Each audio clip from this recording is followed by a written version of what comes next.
Hi, and welcome back to the Outdoor Kitchen Show. I'm Marissa Turner, and today we have been on location with the Bug Man, Paul Salvant, here in his beautiful kitchen cooking up some oysters. Now, in the first part of the show, you got started with your oyster salvant, which is going to be a pasta dish. Right. And we were just simmering down some veggies and all that good stuff. And you got a few more things to add to that. You're adding the roux, and then you're going to add some cream and all kinds of good stuff. And then also, we saw some fishing footage from down in his camp in Grand Isle where they're catching some big old trout. And you love going down to camp, huh? Oh, yeah. Is this something that you would cook there? No, I usually let everybody else do the cooking down there. That's right. That's where you go when you on Yes, break, right? yes, That's yes. right. Okay, now, but today, you're working hard cooking some oysters. Oh, yeah. Okay. Now, we got the mushrooms and everything simmering down for the oyster salvant. Yes. And you have time to put together a few things for the grilled oysters. Correct. Now, this is pretty cool. You got these little metal dishes that you're going to set on the grill instead of having to deal with shucking oysters. Because it's easy to go to Cajun Catch, get you a little bucket of oysters, and you just dip out what you need and put your ingredients and all that kind of stuff, and not have to deal with the shells. Correct. Good thing. Well, we do this because used to have the Sisters of St. Joseph come over here and eat with us. I can't cook them quick enough.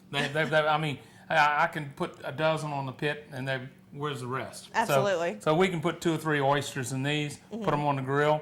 I just put them in the dishwasher and wash them, reuse them. There you go. Keeps it simple. Absolutely. It's almost like a little gratin because you've got Yes. some breadcrumbs and some Parmesan cheese and stuff. We'll start with the Italian dressing in the butter. Into the butter. Okay. Yes.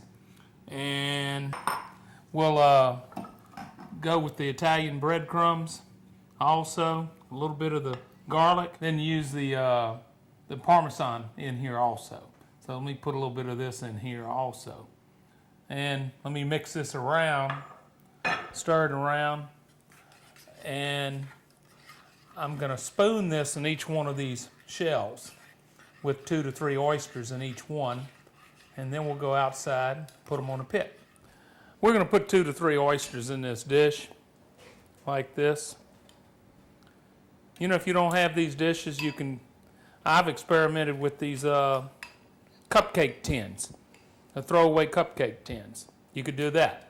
So you got 3 oysters in there. Let's put this sauce on top of it, like this.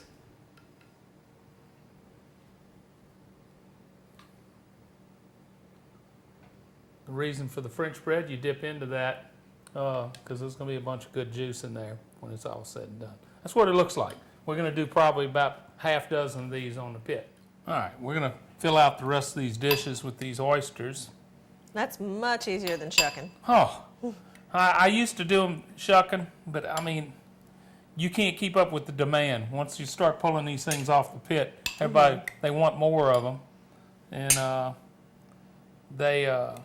And these you could do ahead of time. You could have them all set, ready to go in the refrigerator. Yes. And when everybody shows up, you just bring them out on a big old tray. Correct. And just set them on the grill. Set them on the grill. Real simple. Okay, just a couple of oysters and then your little juice concoction That's there correct. with the Italian dressing. Some of these are some big boys. You look at that. Yeah. I'll probably just put 2 in those. Those are big ones. For this recipe, go to our website, theoutdoorkitchenshow.com. Make sure you soak your wood chips about 30 minutes before you put this on the pit. There's a bunch of different flavored wood chips, and you could get them at Galvez Hardware. They have a big selection. I like the apple wood, but you can use hickory, mesquite. But make sure you soak them because they're just going to flare up and burn up on you. We'll put these bad boys on this grill now. You want your fire good and hot. Basically, when those oysters start curling, they're done. Got all that butter and Italian breadcrumbs and Parmesan and fresh garlic. They're getting with the program. They'll be ready in a couple of minutes. Now we're going inside and cool off. There you go, Marissa. I'm dipping into some of this juice right here with that good French bread. Let's take a That'll bite. That's good. And don't take too long either now. Simple little list of ingredients, put it on the grill, eat it. I love those. Gotta have that French bread. Now I threw a little boudin on the grill too, so we're gonna do a little snacking. But we're gonna simmer down the sauce some more for your oyster We're salad. gonna get into it. Yes, ma'am. Okay, so we need to add some half and half or cream? Half and half. Okay, well we're gonna eat these oysters while they're hot and get that sauce simmering too. We've got everything sauteed down now. The bell pepper, the celery, the onions. Got fresh garlic, a little bacon. It's a bacon fat thing. You know, everything tastes good with bacon. I'm going to add some powdered roux in here like I did with the gumbo on the prior shows. Add a little bit of this to make my gravy. Now it's just a dry roux that you mix with water, right? Yes. I'm going to add a little water to this. Let me get a glass and add some water to this. Bring it around. Thank you, Franklin. Put this in here.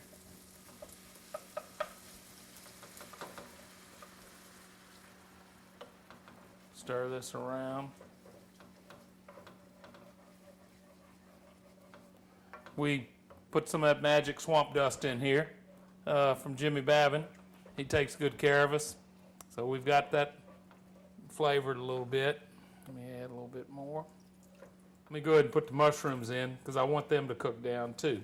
Yeah, they're going to put a little liquid out too. Yes. So it's just a pack of sliced mushrooms? Yes, ma'am. It sure is. Tell you what, we'll put them all in. They shrink up to nothing. That's right. So we'll put this around.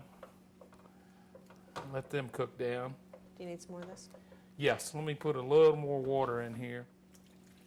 That'll work. We actually put the oysters in last because they don't take but a few minutes. Yeah, the last thing you want to overcook is an oyster. Yes. So we'll put those in last. We'll let this cook down. We're going to add the half and half cream in here now and do that. That's a full cup? Yes, and it'll thicken up. Mix this with the roux. Now you're going to put a little of the brine in there, or you're draining them as you go? Just drain them as they go. You know, they've got a lot of fluid in them already. Mm-hmm. It'll add, so we'll let this thicken up. And of course, they're also a little bit salty as well, so you want to... Correct. Got to be careful with your seasoning. Mm-hmm.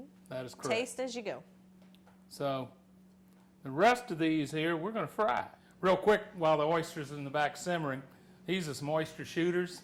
You'll love them. Have a little zing-zing, a Bloody Mary mix with a couple of pickled asparagus, and you just shoot them straight down.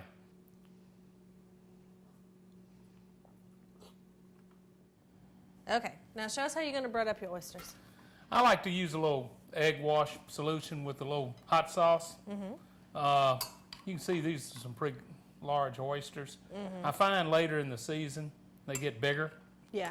So we're going to go ahead and fry all of these today.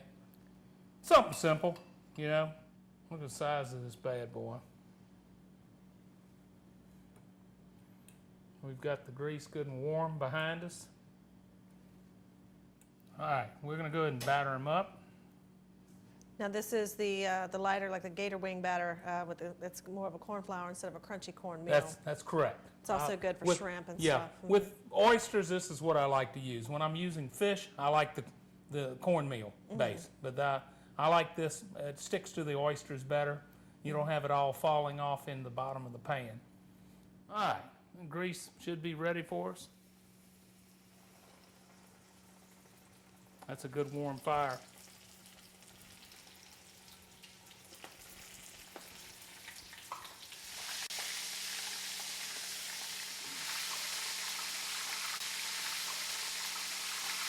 Now since the oysters cooked up so pretty and the grease was still going, we figured we'd fry up some pickles too. See how it comes out. This is something wasn't planned. But we go through about a case of these a month in the house here. And the fried gator pickles came out pretty good too. Now let's get back to the oyster salvant over pasta. We'll just stir it around in here. I've pre-cooked the noodles ahead of time for TV purposes.